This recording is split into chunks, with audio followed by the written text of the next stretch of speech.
Hello, welcome back to the vise. Today I'm going to tie up another wet fly. This is another fly that is in Ray Bergman's book on trout. It is called the Laramie. Chose this fly because of the darker colors. I think this is going to be a good fly for muddy waters when dark flies do a lot better. It's an interesting little fly. It's a yarn body instead of a floss. I imagine you could use a floss if you want. Otherwise, the other components are all pretty much standard wet fly stuff. You'll probably hear some birds and chipmunks and various things in the video today. My office is a little bit stuffy and spring has definitely sprung. So I have my window open, try and circulate a little bit of air through here while I'm recording a few videos, and you're going to pick up some nice springtime sounds. Anyway, that's the Laramie. I will go ahead and get started tying.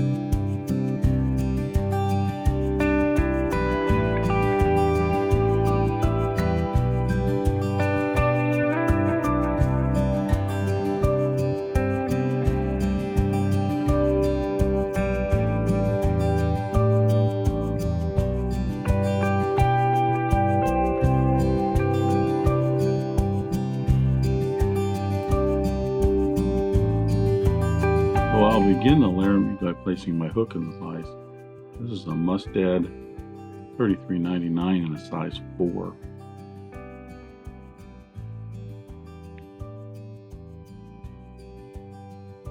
Debarb the hook, and then we'll attach our thread. Even though I'm using a yarn, it calls for a deep wine, and the closest that I've got is this kind of Claret. It's a dark maroon. That's what I'm going to go with. And even though I'm going to use that, I probably could get away with a black thread on the whole thing. I think probably more out of habit.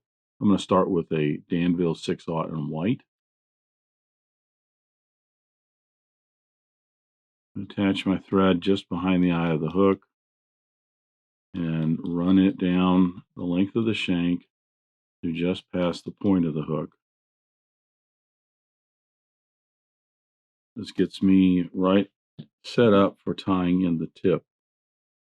The tip on this is a silver tinsel, and I'm using a Danville size 14 in a gold and silver.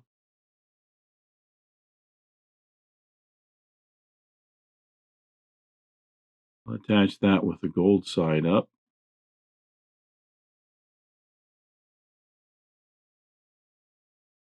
I'll put another 3 or 4 wraps in as I work my way down the shank of the hook, and then I will apply tip.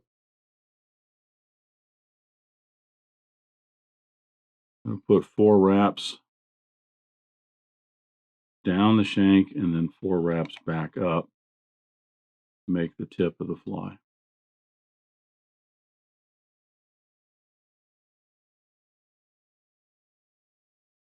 And that's why I was using Hackle pliers, because my hands wouldn't be able to manage it around here.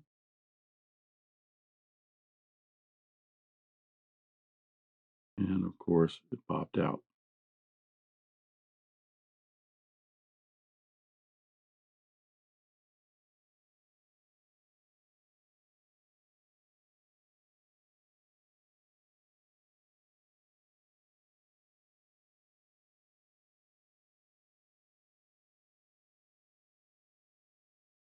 Once I get those wraps in, I'll secure the tip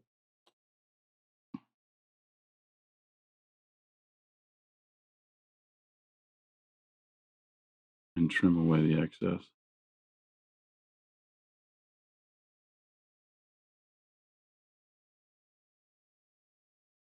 The tail on the Laramie calls for a deep wine hackle.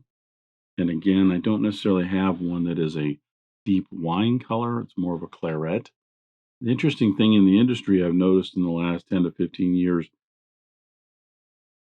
a lot of the colors have changed. Some companies have dropped the claret color and they call it a wine color, but others it's gone the other way around. But anyway, I'm using this as And it's pretty consistent with the color on the body too, so they match up. I'll cut out a right and a left for my tail, and this is duck quill, by the way. You can usually get away with the tail section being duck quill even on these larger hooks, because near the bottom of the duck feathers you can usually get barbs that are long enough. Not generally long enough to make the wing on the whole fly, but long enough to make the tail. So I'll match those two up. I'll get my tips evened up here. Just kind of like the wing, I'll check my width on those. That's a little bit wider than I want. So I'm going to take one barb out of both of those.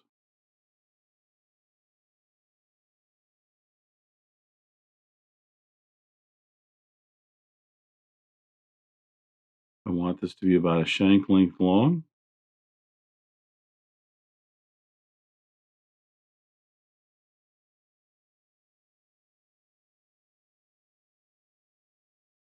If the butt ends of that are long enough past the end of the body of the fly, you want to trim those. Now the rib is also a silver tinsel. I'm using the same Danville size 14. I'll attach this with the gold side out. Pull that back the length of the body and get one wrap in to secure it.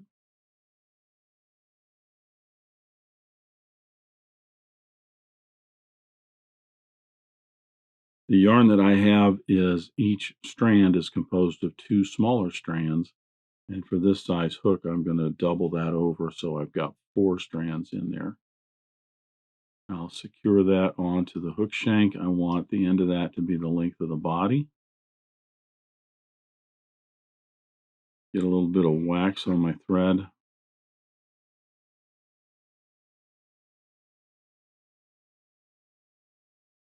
And I'll wrap forward, collecting that wool and the tail components and the rib all down to the hook shank for a nice smooth underbody. This is going to be longer than the body and stick out. Then go ahead and just trim those a little bit shorter. The nice thing with the wool yarn on this body, you don't have to worry about the underbody, everything being perfect, because the wool is going to cover up a lot of that.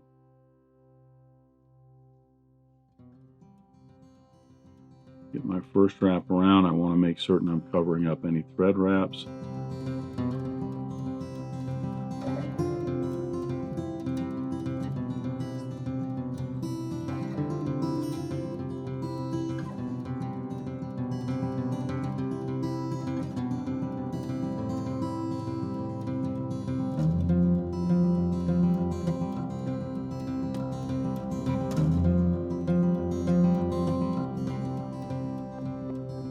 Just trimming any of the wool fibers that are extra long.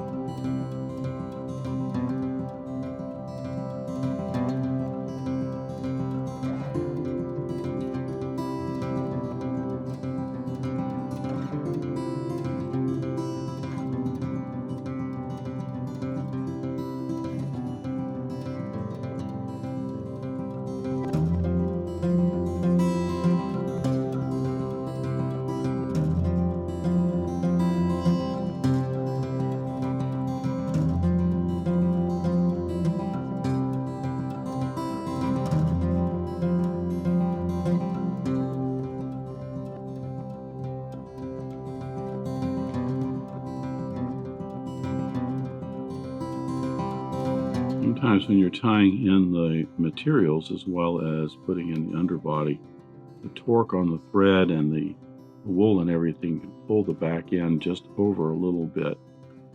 And that's what had happened here. My tail, the base of the tail, had kind of gotten pulled over to this side of the hook shank just a little bit. You can still pinch and squeeze that and move that back just a little bit to make certain that it's right straight on top of the hook shank. I'm going to change over to my black thread. I'm using a Danville 6/0 in black.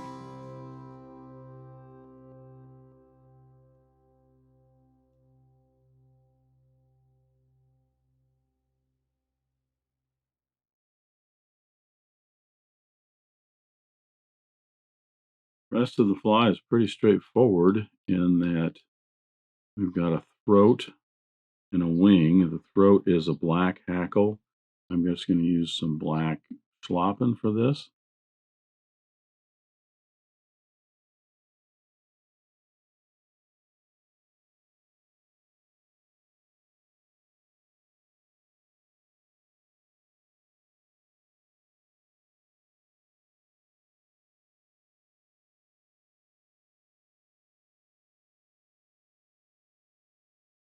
And the wing calls for a dark gray or speckled gray.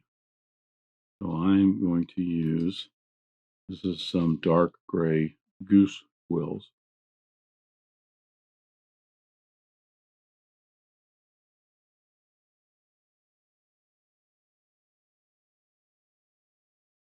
I will cut out my left and right and match those up. For width, I usually go about anywhere from half to 3/4 the gap of the hook. Something about like that. Sometimes a full gap. What I find is once I put these together, I usually have one that's a little wider than the other. I get the tips lined up here. And once I have the tips lined up, I'll check on my width. They both seem to be the same width. About 3/4 the width of the gap. Place those on top of the hook shank so that the tip of the tail, or excuse me, the wing is about halfway down the tail.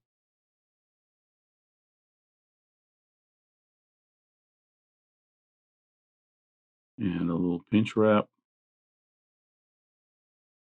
Another one to secure it. 4 or 5 wraps to secure that wing in place.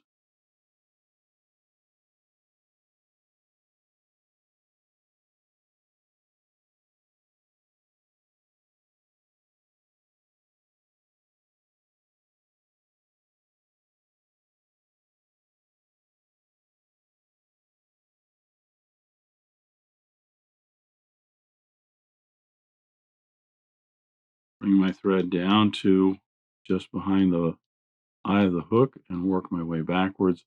When I make the head, I want to cover up any butt ends of the wings and just give it a nice smooth transition from the diameter of the body down to the eye of the hook. I'm going to flatten out my thread for my whip finish.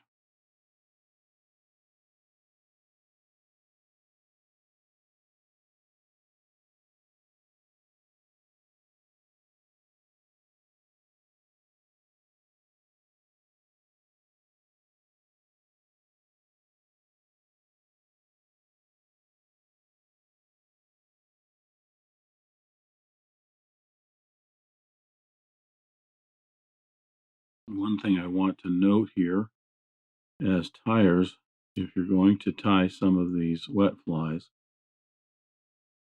and I've tied a lot of them, and my wings are not the best. I'm still working on that. But one thing I have noticed is that it seems every single fly you can get really close to having great looking wings. This side here looks really good, but as you can see, this side, this bottom got folded in just a little bit as it pulled down, and therefore this side doesn't look quite as good. And for some reason, it seems most of these flies, when you're applying the materials, one side is going to end up looking better than the other. Sometimes the ribbing, I'll have the ribs nice and even spaced on my side, but on the other side, there's one or two that's just a odd angle or something. I don't know. Maybe it's just me. Maybe it's trying to be too perfect. I don't know. A little bit of head cement on both sides of the head.